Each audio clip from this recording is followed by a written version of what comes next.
Okay, so now the first thing we're going to do is set the date and the time. And we're going to do that by clicking on Menu. Then we're going to click on Timer. Then we're going to click on Date and Time. Then we're going to adjust this. So we're going to go, it's 2020. It's December the 1st.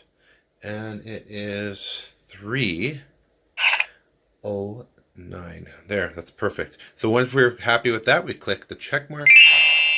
And then we go back. So now we're at the timer screen. We're going to go back one more time. And we are now at the main menu.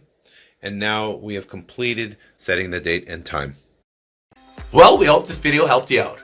All the products you see here are available on Amazon.com and Amazon.ca. If you have any questions, please don't hesitate to leave your question below and we'll be sure to answer it as soon as possible. My name is Brandon Paris and thank you for watching.